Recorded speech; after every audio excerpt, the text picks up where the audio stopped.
पर मर्डर किसका हुआ? पुरुषोत्तम को गारंटी चाहिए तो उसका इस केस में नाम नहीं आएगा। उसने बोला है कि वापस फ़ोन करेगा। वैसे मैंने मेरे बंदे लगा रखे हैं उसकी तलाश में। सर इस माया के दोनों बेटे योगेश और जगदीश हमारे पास हैं। सर हो सकता है इन दोनों बेटों को कुछ पता, पर हमसे छुपा रहे हैं। जगदीश दादा, आपने कैसे मान लिया कि बाबा हमें ऐसे ही छोड़ के चले गए? मुझे तो बचपन में भी यकीन नहीं था और अब भी नहीं है। तू 9 साल का था और मैं 14 साल का, तो बचपन से तेरा था यार। तुझे लगता है बाबा ने मुझे कुछ अलग से कहा इसलिए मुझे यकीन हो गया? जितना तुझे पता है उतना मुझे पता है। जब उतना ही पता तो कैसे यकीन कर लिया कि बाबा हमें छोड़ के चले गए? जो आई ने बोला मैंने मान लिया, बस। मुझे इस केस के बारे में और भी जानकारी चाहिए। किसका मर्डर हुआ था, कब मर्डर हुआ था? पुरुषोत्तम अगर ये बोल रहा है कि उस पूजा वाले रूम में कुछ नहीं है, मतलब जरूर उस रूम में कुछ ना कुछ है। ये हमारा ध्यान भटकाया जा रहा है। मुझे स्ट्रांगली लग रहा है उस पूजा वाले रूम और इस मर्डर के बीच कोई ना कोई कनेक्शन जरूर है। सर माया उस कमरे को हमेशा बंद रखती थी। कहीं ऐसा तो नहीं कि उस कमरे के अंदर कोई डेड बॉडी दफन हो? खान, तुम और तावड़े उस पूजा वाले रूम का दोबारा से पोस्टमार्टम करो। पद्मा, माया के दोनों बेटों को टैग करो, बात करो उनसे।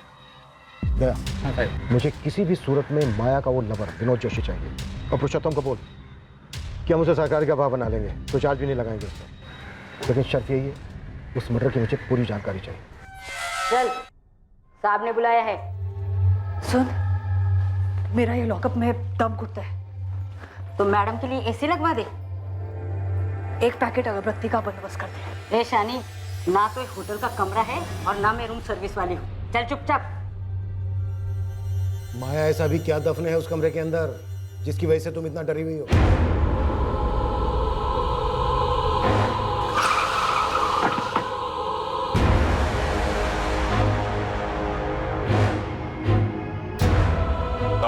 सर, इस कमरे की हर दीवार का 1-1 इंच बाहर निकाल कर देखना है। 100% अंदर कुछ है। सर लाश। चलो काम पे लग जाओ।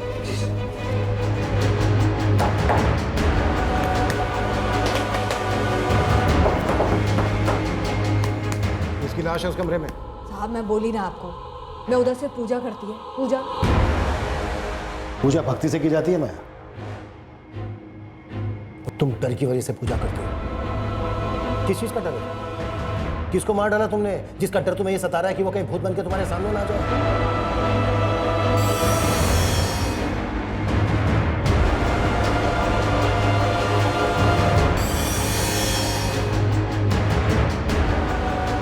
साहब उधर कोई लाश नहीं है।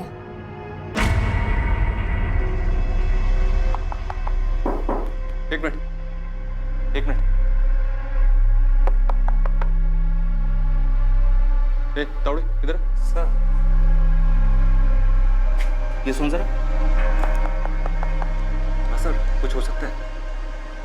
दीवार को तोड़ो।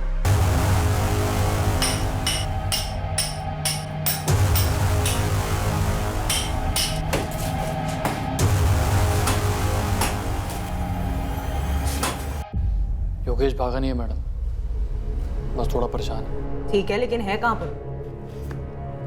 फोन नहीं उठा रहा है, गैराज भी नहीं जा रहा है, घर पर भी नहीं है। क्यों?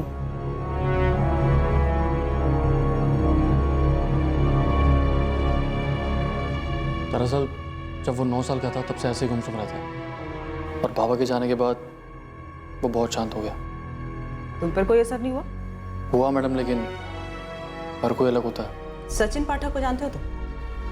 नहीं, कौन है? तुम्हारे छोटे भाई योगेश जैसा ही है, गुमसुम, परेशान। और अजीब बात पता है क्या है? उसके बाबा भी कई सालों पहले ऐसे ही गायब हुए थे। नीलेश पाठक नाम है।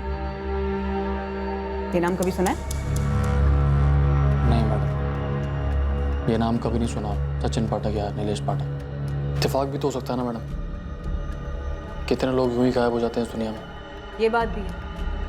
अच्छा जगदीश, एक बात बताओ, तुम्हारी माँ माया ने किसका मर्डर किया था? ये क्या बोल रही हैं आप? 3 साल पहले तुमने घर छोड़ा, ऐसा तुम्हारी माँ माया ने बताया। हाँ तो?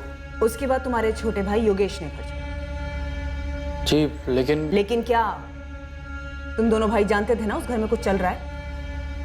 मैडम, हमें तो बस आई के वही धंधे से दिक्कत थी, उसके अलावा हमें कुछ नहीं पता।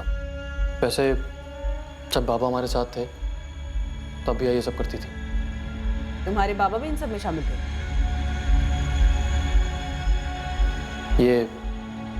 ये आदमी विनोद जोशी, ये पता नहीं आई की जिंदगी में कहां से आ गया, लेकिन जब से आया ना मैडम, पैसा बरसने लगा। जगदीश, वो आई। सुन रहे बाड़ा, घंटे भर के लिए बाहर जाके खेल। पर क्यों आई? आई बोल रही है ना, जा बाहर जा।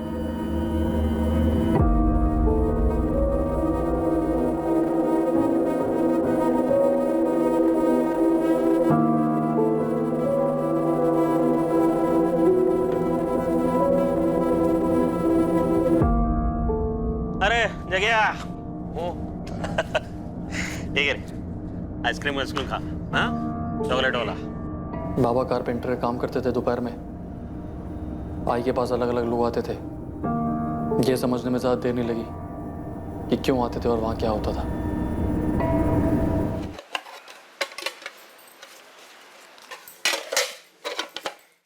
ये ले जगदीश, योगेश को भी लेके जाना, जो मन करे वो खरीदना। ठीक है।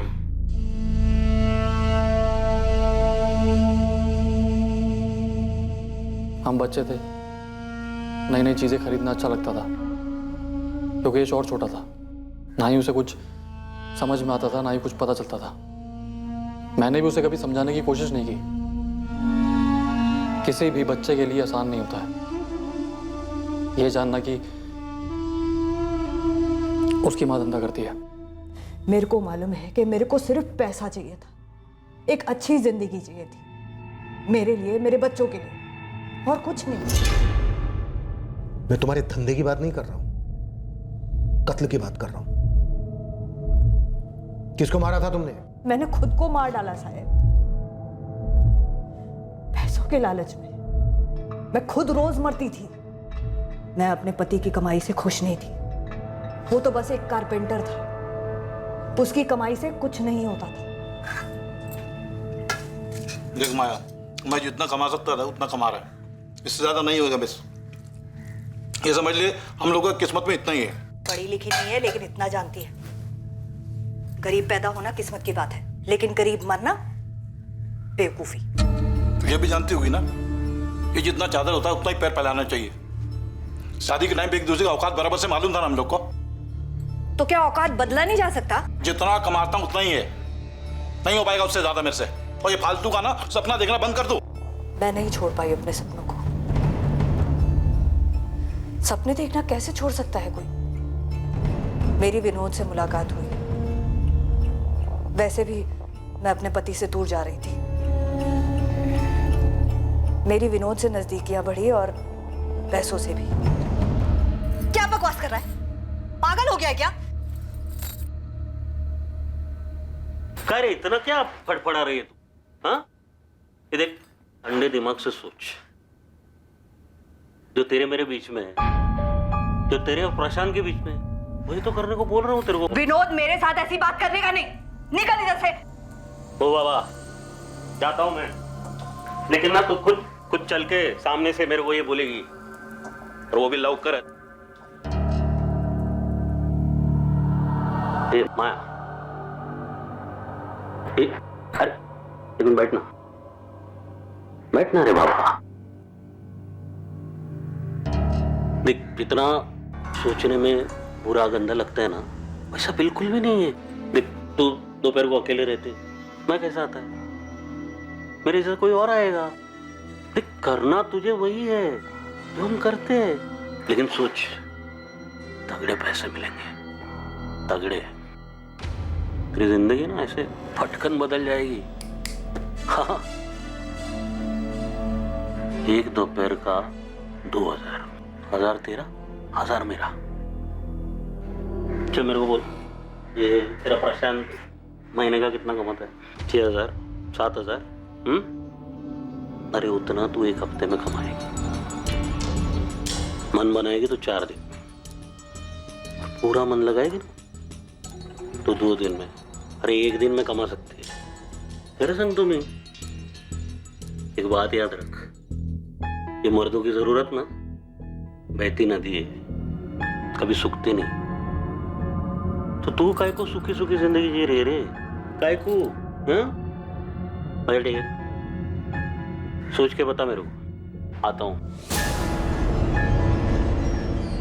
बहुत घिन आई थी विनोद की ये बात सुनकर, लेकिन पैसे के लिए तरसते हुए भी बहुत घिन आती थी साहब,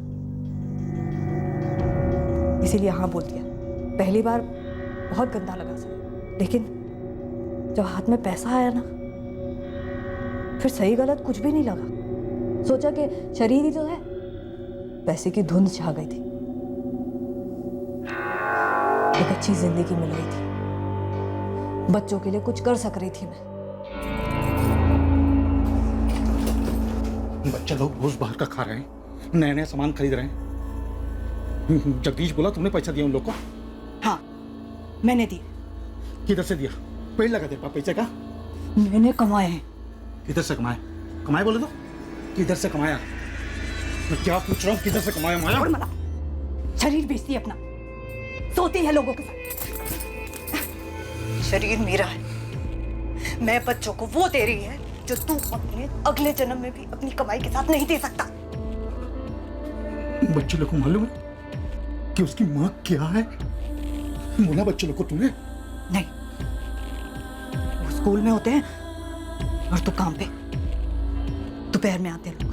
तेरे को क्या लग रहा है तू बहुत बड़ा पुण्य का काम कर रही है?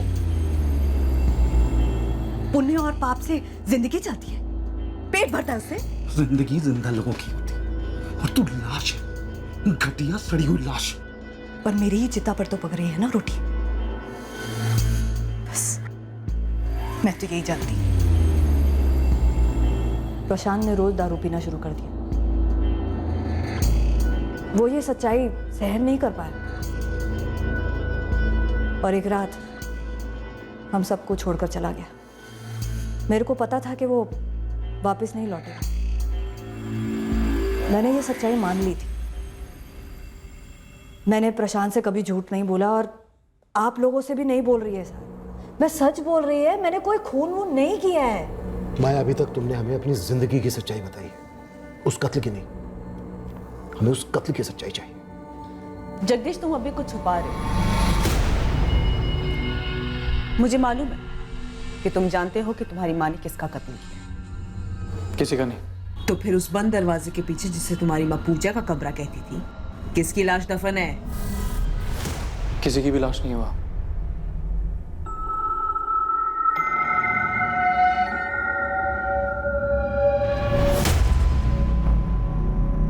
सर, यहाँ तो कुछ दिख नहीं रहा।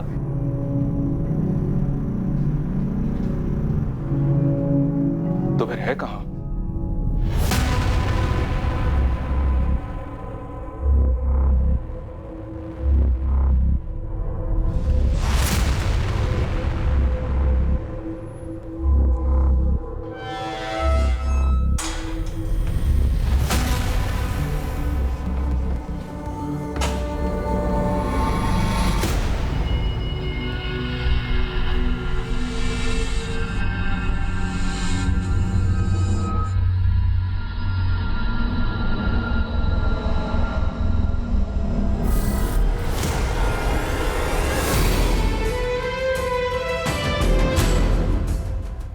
कौन है? ये मेरे बाबा हैं। तुम्हारा नाम क्या है? सचिन पाठक। क्यों? नहीं, ऐसे ही पूछा।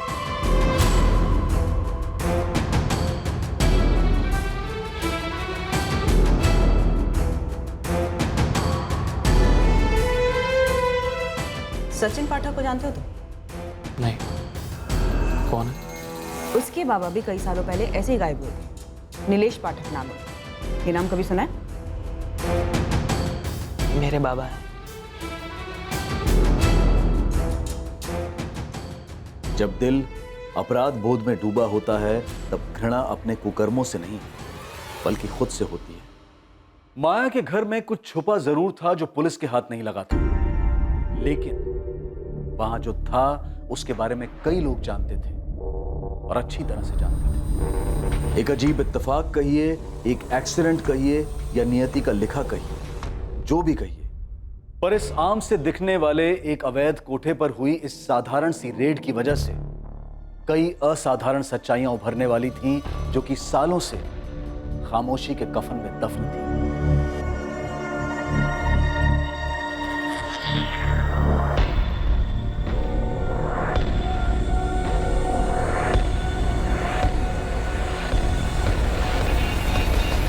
सर उस कमरे में कुछ नहीं है, और वो एक दीवार जिस पर हमें सबसे ज्यादा शक था, वहां से भी कुछ नहीं निकला। सर ये माया का बड़ा बेटा जगदीश, इससे भी कुछ पता नहीं चल रहा है। वो दूसरा बेटा योगेश अभी भी लापता है। यस सर, जगदीश बता रहा है कि योगेश काफी डिस्टर्ब हो गया है। इस माया को जितनी भी गर्मी दो ये पिघलने वाली नहीं है। विनोद जोशी का क्या स्टेटस है? हमारी टीम और दयाल लड़के दोनों लगे हुए हैं, पूरे शहर में अलर्ट इशू किया। और पुरुषोत्तम वो अभी तक सामने क्यों नहीं आया? उसने दया से कहा था कि शाम को फोन करेगा, लेकिन सर अभी तक फोन किया नहीं उसने। अभी तक हमारे पास बस ये एक ही लीड थी, पुरुषोत्तम या फिर विनोद जोशी हाथ में।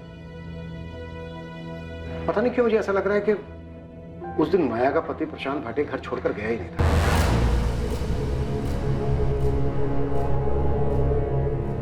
12 साल हो गए, 12 साल से लेकर आज तक उसकी कोई खबर नहीं है।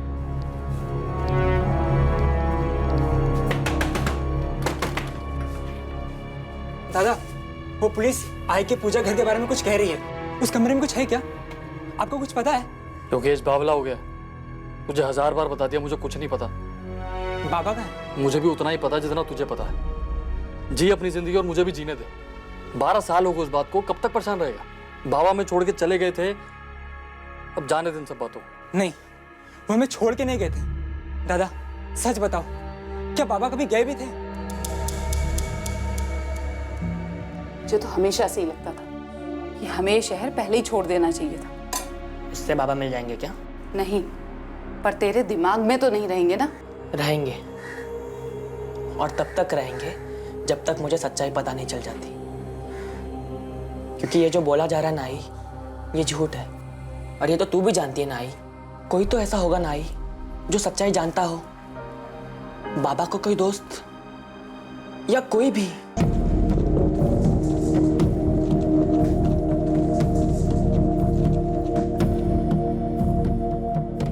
योगेश बाबा हमें खुद छोड़ के चले गए थे, वो है कहीं? ये सब तेरे दिमाग का वहम है। कोई वहम नहीं है। मुझे अब पक्का यकीन है कि आई ने ना बाबा को मार डाला, और उस कमरे में ना जरूर कुछ है। उस कमरे में कुछ नहीं है। तू एक काम कर, उस कमरे में ढूंढ, पूरे घर में ढूंढ, पूरी दुनिया में ढूंढ, लेकिन दोबारा मेरे पास दुखड़ा लेकर मत आइयो। वैसे जिंदगी खराब है, तू जा यार।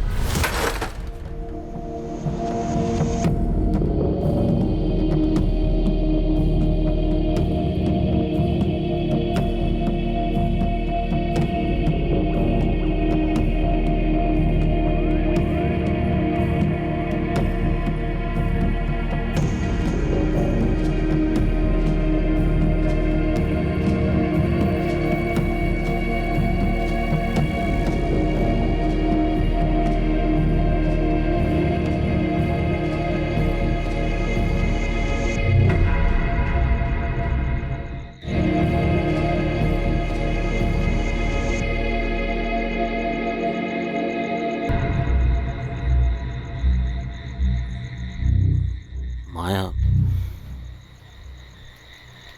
तेरे को डर नहीं लगता?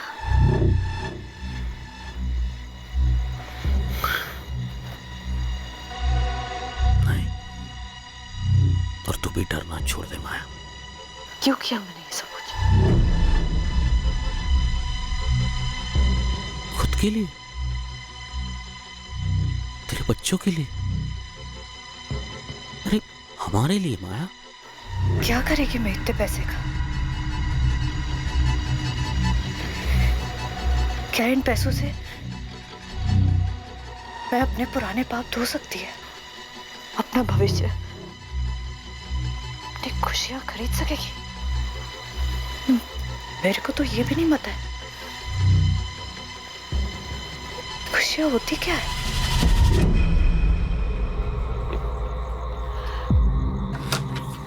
माया,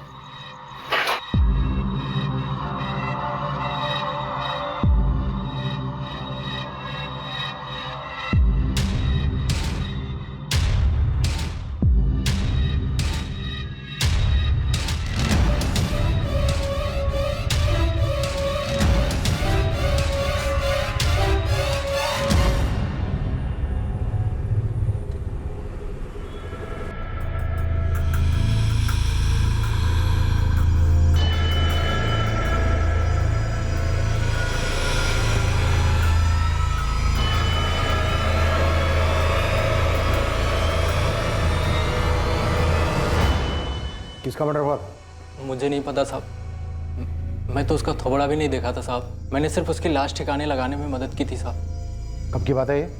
कई साल हो गए साहब, याद नहीं। लाश कहाँ ठिकाने लगाई थी? वो जंगल में साहब। कौन से जंगल? कातरज के जंगल में। मैं उन दिनों विनोद भाऊ का टेम्पो चलाता था। एक रात को उन्होंने मुझे माया ताई के घर बुलाया। बुलाया भाऊ?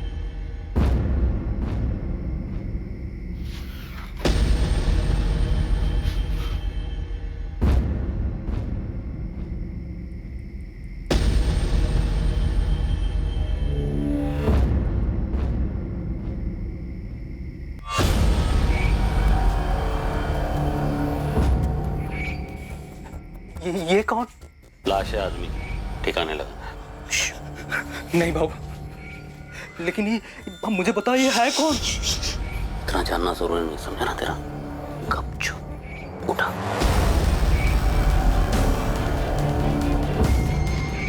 उसी रात हम उस लाश को कातरज के जंगल में ले गए।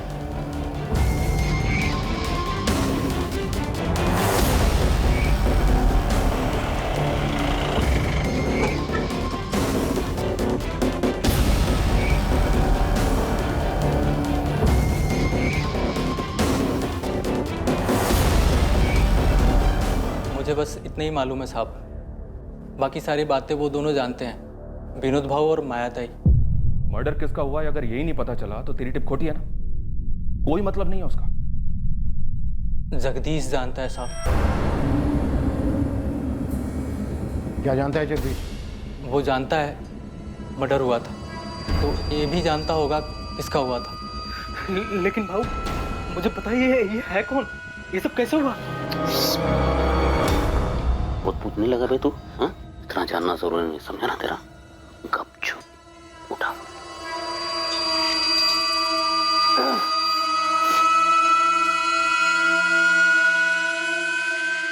जगदीश वही था, उसने शायद खून होते हुए देखा हो साहब। और तेरा ये विनोद भाव कहाँ मिलेगा सर? पूर्वी लॉज। हो सकता है पुरुषोत्तम झूठ बोल रहा हूँ, फिर भी एक चांस मिले। पूर्वी लॉज से विनोद को उठाओ और कातरज पुलिस से बात करो। मैं जगदीश और माया इनसे दोबारा बात करता हूँ। खान इतना तो पक्का है कि उस घर का कुछ ना कुछ अतीत है, काला अतीत।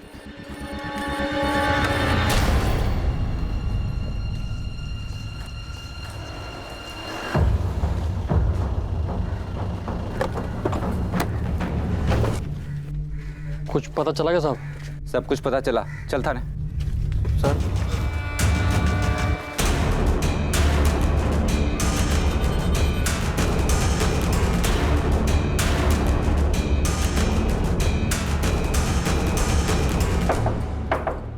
Room service.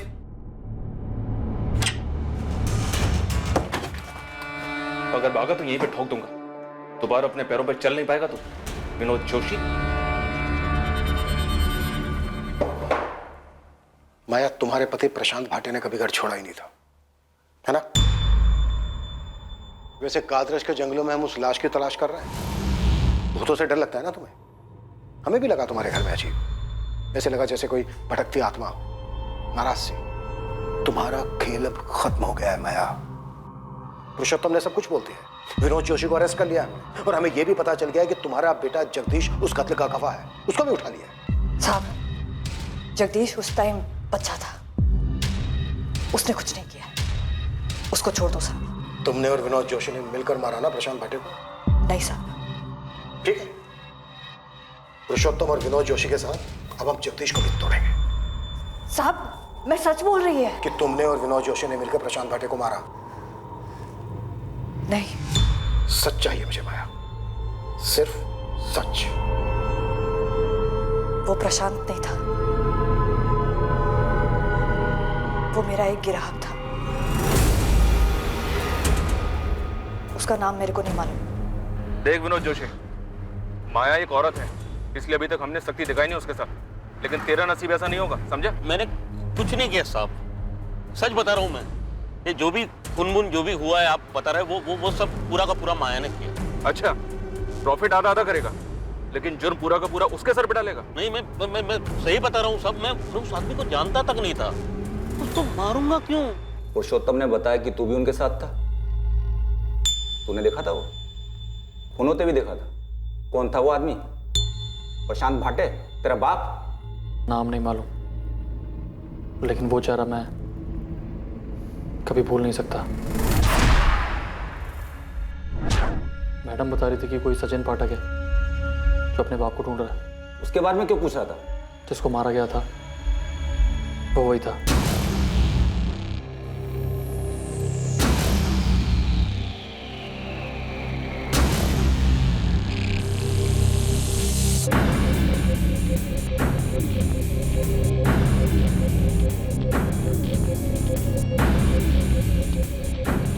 मेरे को लगता है ये मर गया।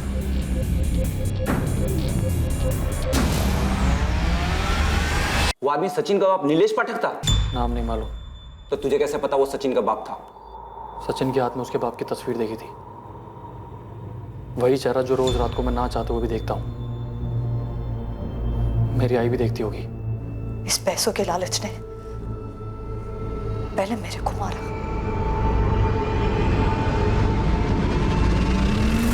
फिर मेरे हाथों उस ग्राहक को मरवाया।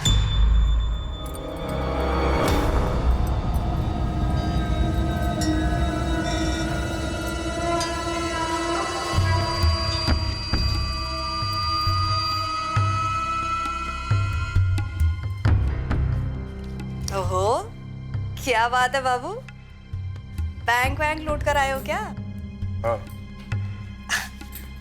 अरे तो फिर तो बोनस वोनस बनता है ना। इतने टाइम से लुटा रही है तेरे पे, 5,000 तो निकाल उस बंडल से। 2,000 भी तेरे औकात के हिसाब से बहुत ज्यादा। ए, औकात की बात करता है? औकात? अब तो मैं 5,000 ही लेगी। देख, छोड़। क्या कर रही तू? छोड़। साली क्या साली?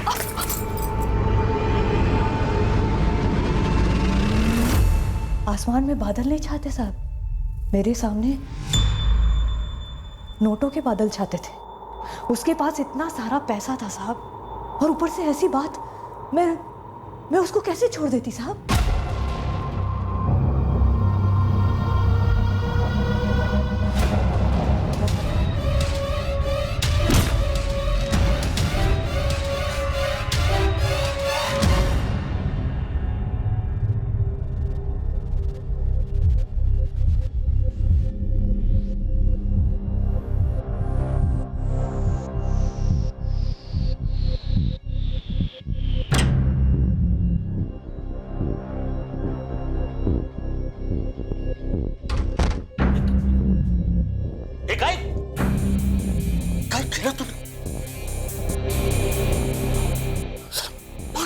नोटों की गड्डी लेकर घूम रहा था साला। जरा से पैसे ज्यादा क्या मांग लिए, औकात दिखाने लगा।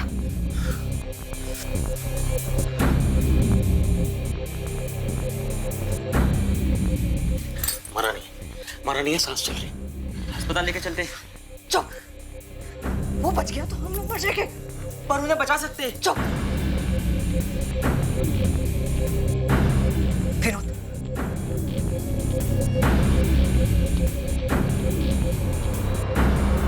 नहीं आई, ये क्या कर रही हो?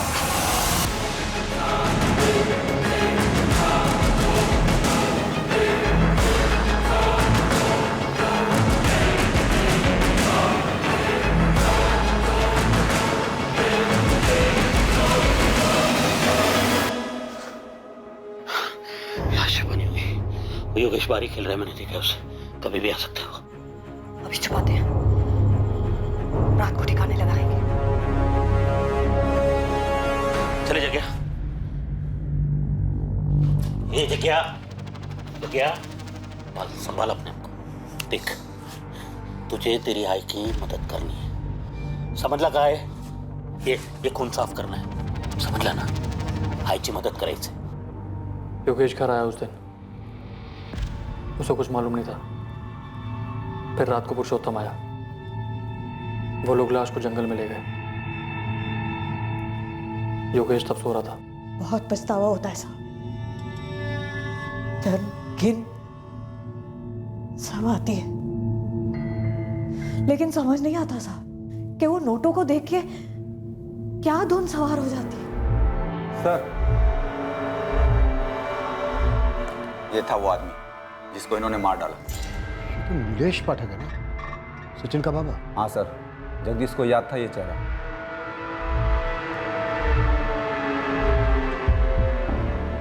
ये था ना वो?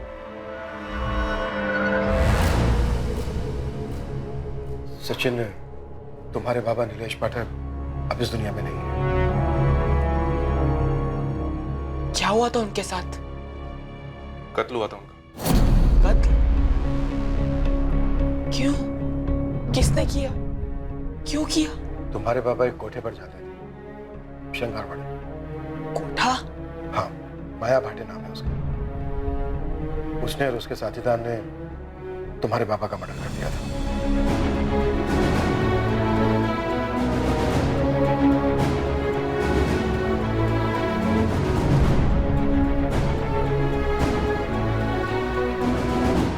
सचिन का पिता नीलेश पाठक 21 जून 2009 को अपने साथ एक 1.5 लाख की कलेक्शन कर अपने घर लौटने से पहले माया के घर गया था। नीलेश को उस दिन कोई अंदाजा नहीं था कि वो फिर अपने घर कभी नहीं लौटेगा।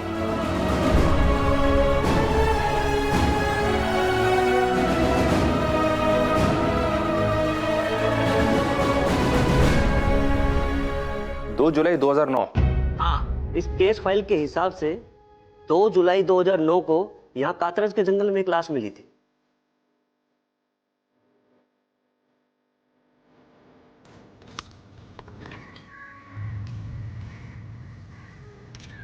शरीर पे कोई कपड़े नहीं थे, दूसरी कोई आइडेंटिफिकेशन भी नहीं थी। उसके बाद उसे 7 दिन तक मुर्दाघर में रखा गया, पर कोई मिसिंग कंप्लेंट मैचिंग नहीं हो रही थी। उसके बाद 9 जुलाई 2009 को उस लावारिस लाश का अंतिम संस्कार कर दिया गया। इस केस के इन्वेस्टिगेशन ऑफिसर 3 साल पहले रिटायर्ड हुए। इस नीलेश की मिसिंग रिपोर्ट दर्ज नहीं हुई थी, बस इसके खिलाफ पैसे लेकर फरार होने की शिकायत की गई थी।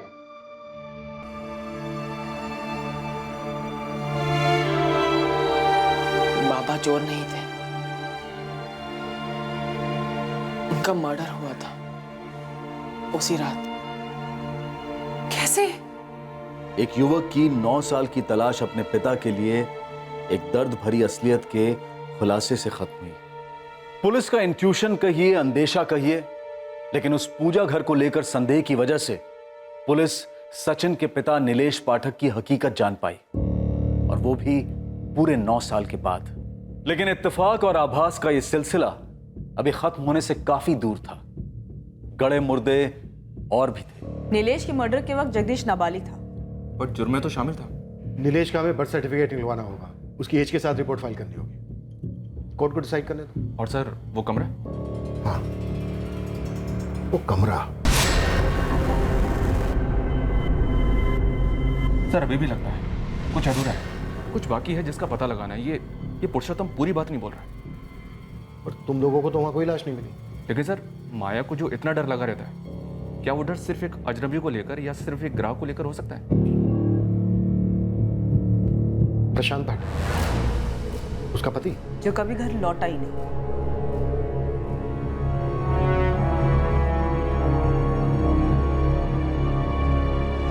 मुझे मेरे भाई जगदीश से मिलना है। तू था कहाँ इतने दिन? तेरा फोन भी बंद था। है कहाँ वो?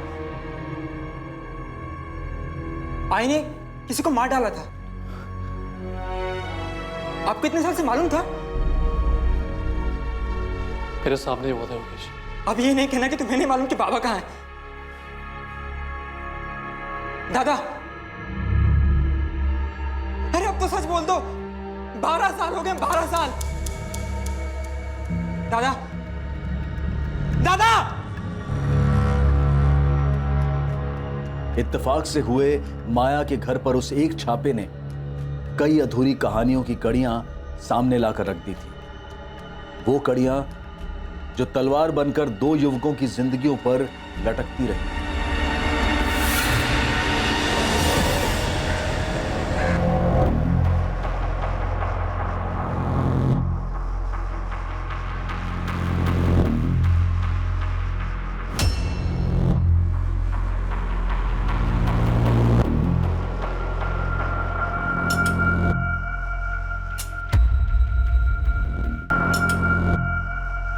आखिरकार योगेश का बड़ा भाई जगदीश टूटा।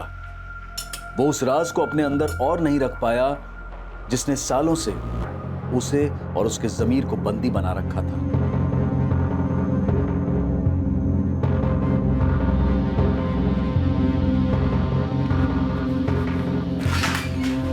सर, जगदीश भाटे कुछ कहना चाहता है, कुछ और भी बात है। नीलेश पाठक के अलावा मेरी आई ने किसी और का भी कत्ल किया था सर। तुम्हारे पिता का?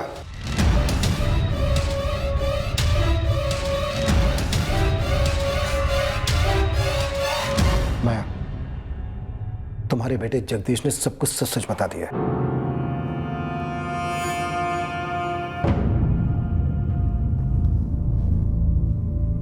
अच्छा है साहब। साहब, क्या सच बोलने से, कबूल करने से दर्द कम होता है क्या? हो सकता है, लेकिन जुर्म कम नहीं होता। तो सच यही है साहब कि जगदीश और योगेश का बाप मेरा पति प्रशांत उस रात घर छोड़कर चला गया था। मेरे को नहीं मालूम था कि वो वापस आ जाएगा। तो कौन होती मेरे पूछने वाली? तेरे क्या लगा मैं क्या कभी लौट के नहीं आया क्या? तेरा हाथ भी लोग जो साला दिन में आता था अभी रात को भी आने लगा क्या इधर?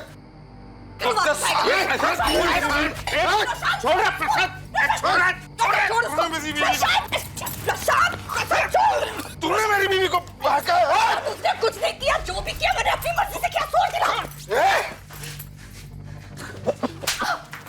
साली।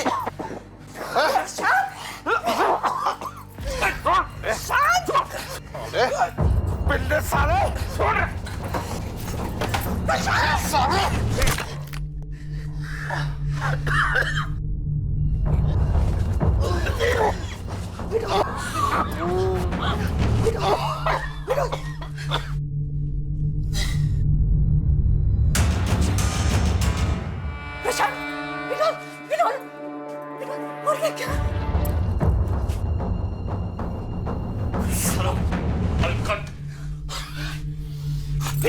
चल इसको हॉस्पिटल लेके चलते। चल चले मारो, मार डालेंगे उसको। क्या बोल रहा है? खत्म कर दे उसको। विनोद क्या बोल? खत्म कर दे। विनोद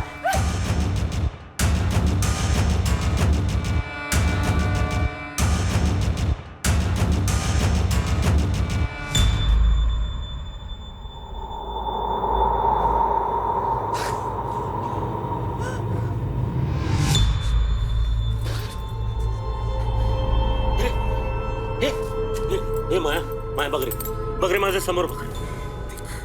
माया तेरी बला टल गई रे तेरी बला। इसका जाना नक्की था।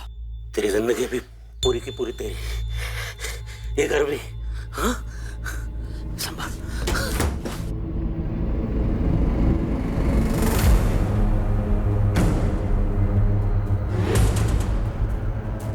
बाबा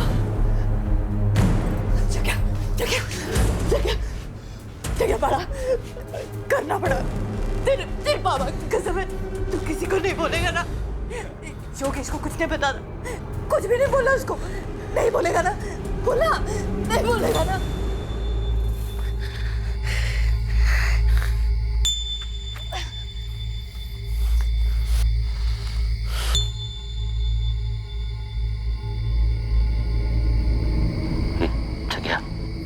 मदद करनी होगी तुझे। गड्ढा खोदना है।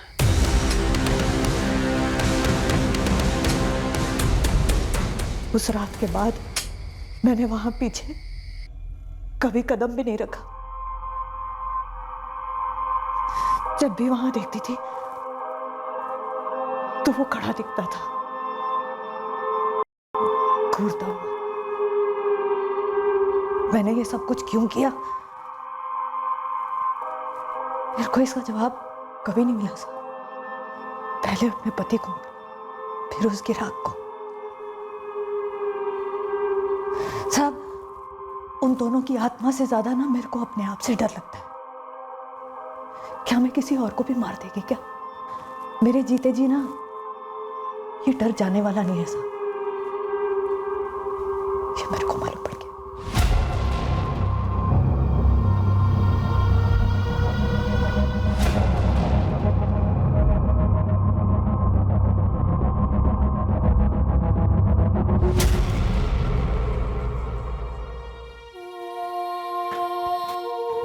योगेश,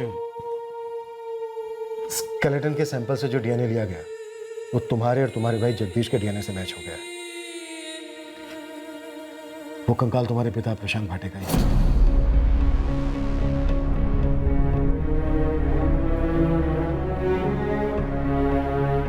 मुझे मालूम था सर, मेरे बाबा मुझे कभी ऐसे छोड़ के नहीं जा सकते थे। जगदीश पर लगे चार्जेस में इस बात का ध्यान रखा गया था कि दोनों मर्डर्स के वक्त वो नाबालिग था। विनोद जोशी और माया भाटे पर आईपीसी की धारा 302 का चार्ज लगाया गया है। 2006 में प्रशांत भाटे के कत्ल के लिए और 2009 में नीलेश पाठक के कत्ल के लिए। साथ ही दोनों पर आईपीसी की धारा 201 भी लागू की गई है, सबूतों को मिटाने के जुर्म में।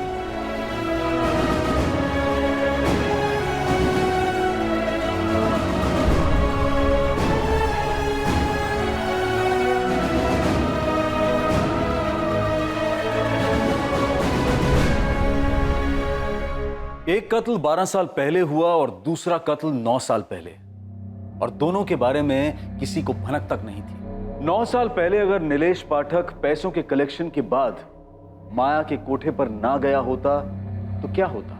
12 साल पहले अगर माया का पति प्रशांत उस रात घर ना लौटा होता तो क्या होता? आने वाला खतरा अदृश्य होता है, लेकिन जब कोई जुर्म के साए में डेरा डाले तो वो खतरे के साए से दूर कैसे रह सकता है भला? माया ने अपने ही हाथों अपने जमीर की सुई तोड़ी थी। अपने ही पति प्रशांत को मारकर उसे अपने ही आंगन में गाड़ने में माया को कुछ गलत नहीं लगा। उसी तरह उसने नीलेश पाठक को पैसों के लिए मारकर उसकी लाश को जंगल में ठिकाने लगाया। पर माया ने अपनी पूरी जिंदगी डर और अफसोस की गिरफ्त में बसर की। ये एक दस्तूर है कि जुर्म मुजरिम का सुख चैन छीन लेता है और मुजरिम से जुड़े लोगों का जीना दुश्वार कर देता है। सोचें, समझें और सतर्क रहें कि लालच और स्वार्थ जीवन धारा पर हावी ना हो जाए। जैसे ही उमड़ती लालसा का एहसास हो, सतर्क होकर पीछे हो जाए, जुर्म के लपेटे में ना आए, उस लालसा की आग में खुद को ना जलाएं। अब मैं अनूप सोनी आपसे विदा लेता हूं। याद रखें, क्राइम और आपके बीच में सिर्फ इतना फर्क है कि आप कितने सतर्क हैं। सतर्क रहें, सुरक्षित रहें। जय